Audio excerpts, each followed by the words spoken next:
안녕하세요. 최근에 나스닥 탑10 관련 ETF들의 수익률이 아주 핫한데요. 어떤 ETF가 나에게 맞을지 골라보는 영상을 만들어 봤습니다. 또한 나스닥 빅테크 관련 몇몇 ETF들이 신규 출시돼서 다시 한번 정리하려고 영상을 제작했습니다. ETF들을 환노출형, 환해지형, 커버드콜, 기타로 나눠서 설명해 드리도록 하겠습니다. 먼저 환노출형입니다.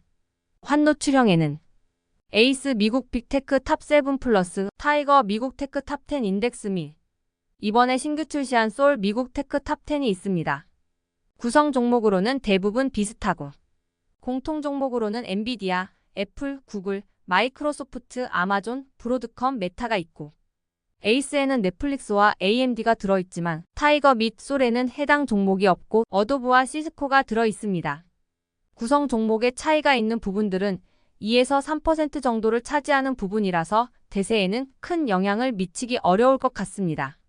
종목 비중 구성 방식으로는 솔과 타이거는 시가총액 가중 방식을 사용하고 있지만 에이스는 수정된 동일 가중 방식을 사용하고 있습니다.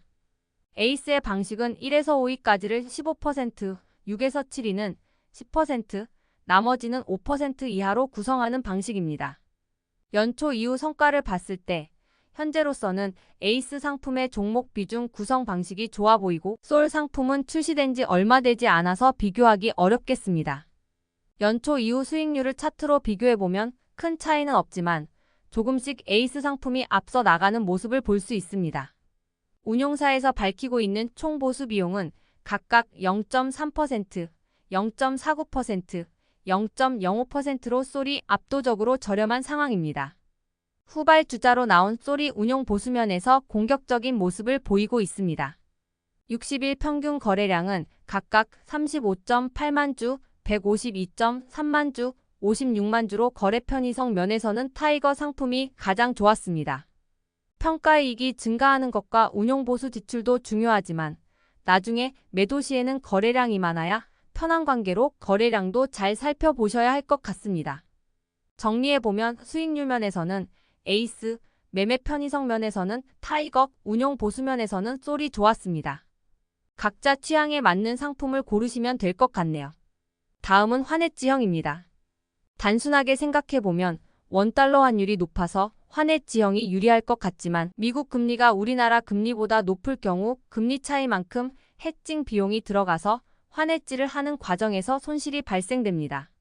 현재 시점에 1달러에 1,350원이라고 가정하고 각각 1년 뒤에 양국의 금리를 적용해보면 1,397.25원과 1.055달러가 됩니다.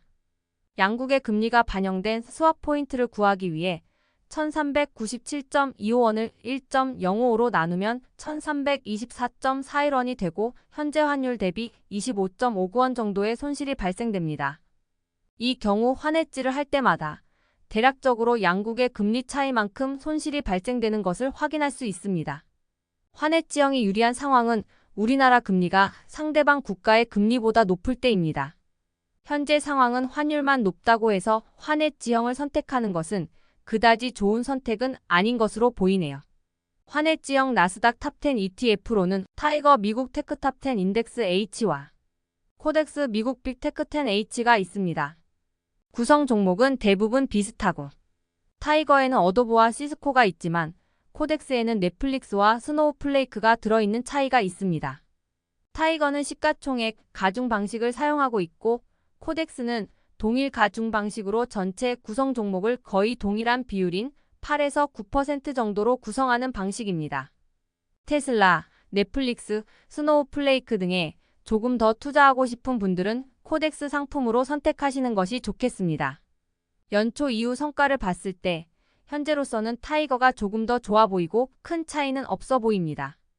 총 보수는 큰 차이는 없어 보이지만 운용사에서 밝히지 않는 환해증 비용이 연 2% 정도 더 들어간다고 보시면 됩니다. 60일 평균 거래량은 각각 22.73만 주와 20.8만 주로 큰 차이를 보이진 않았지만 두 종목 모두 거래 편의성이 좋다고 말씀드리긴 어렵겠습니다.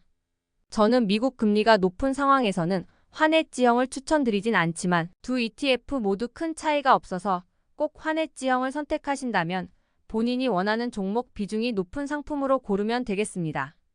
다음은 커버드콜 타입입니다. 커버드콜 타입은 매달 꾸준한 배당금을 받아서 생활비로 사용하실 분들에게 적합한 상품입니다. 시장이 계속 횡보하면서 강보합 수준으로 유지된다면 커버드콜 투자자에게도 어느 정도 매력이 있을 수는 있지만 일반적인 투자자분들이거나 큰 수익을 노리신다면 앞서 설명해드린 환노출형에 투자하시는 것이 좋습니다. 커버드콜 타입의 탑10 ETF로는 에이스 미국 빅테크 7 플러스 15% 프리미엄 분배 합성, 타이거 미국 테크 탑10 플러스 10% 프리미엄, 코덱스 미국 AI 테크 탑10 플러스 15% 프리미엄이 있습니다.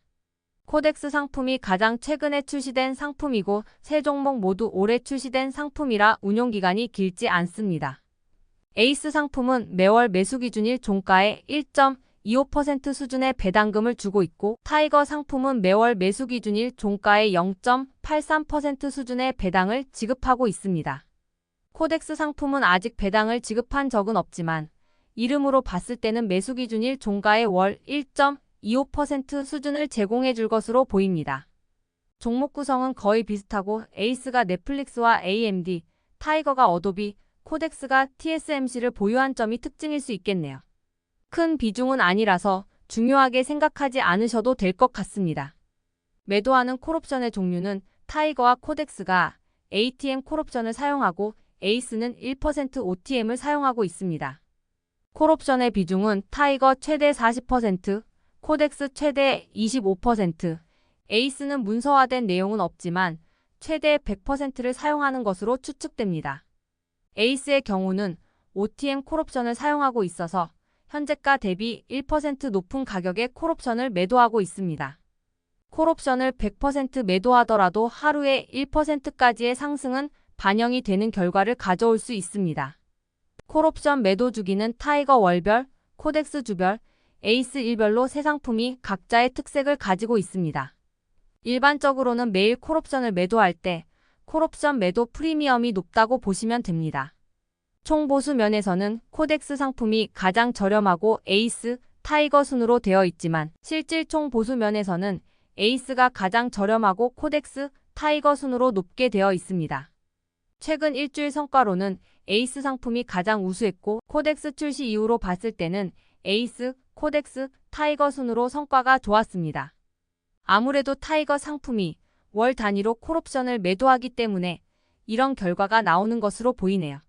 월별 분배금은 에이스와 타이거가 매월 15일을 분배 기준일로 하고 있고 코덱스 상품이 월말로 되어 있습니다. 코덱스 상품이 가장 많은 거래량을 기록하고 있어서 거래 편의성 면에서는 현재는 코덱스 상품이 좋아 보입니다. 아직까지 코덱스 상품이 출시된 지 얼마 되지 않아서 총평을 내리기는 어렵지만 전체적으로는 에이스의 상품이 성과가 좋아 보이고 거래 편의성 면에서는 코덱스 상품이 좋아 보입니다. 총 자산 규모 면에서는 타이거 상품이 안정적이다라고 말씀드릴 수 있겠네요. 월 중순에 분배금을 받을지, 월말에 분배금을 받을지와 지수를 얼마나 추종하느냐를 보고 결정하시면 좋겠습니다. 마지막으로 레버리지와 인버스 상품입니다. 인버스 상품은 에이스 미국 빅테크 탑7 플러스 인버스 합성과 솔 미국 테크 탑10 인버스 합성 상품이 있습니다. 솔이 출시된 지 얼마 되지 않아서 직접적인 성과 비교는 어려울 것 같고 거의 비슷한 수익률을 보여주고 있습니다. 레버리지 상품은 에이스 미국 빅테크 탑7 레버리지 합성 상품만 출시되어 있고 2배 레버리지 상품입니다. 본주 ETF 상품을 잘 추종하며 2배 수준을 주고 있지만 일평균 거래량이 상당히 낮아 거래하기 편리하지는 않아 보입니다. 1배수는 너무 심심하다 하시는 분들만 도전해 보시는 게 좋겠습니다. 참고로 떨어질 때도 2배로 떨어지는 상품이다 보니 위험성이 아주 높아서 연금 계좌에서는 거래가 안 될 겁니다. 지금까지 나스닥 테크 탑10 ETF에 대해 알아봤는데요. 최근 미국 나스닥 분위기가 좋아서 하락 추구형을 제외하고는 좋은 성과를 보여주고 있습니다. 앞으로 꾸준한 나스닥 상승을 기원하며 오늘 영상은 마치도록 하겠습니다. 영상이 좋았다면 구독과 좋아요 부탁드리고요. 또 봐요. 본 영상은 투자를 권유하는 영상이 아닙니다. 모든 투자 책임은 투자자 본인에게 있습니다.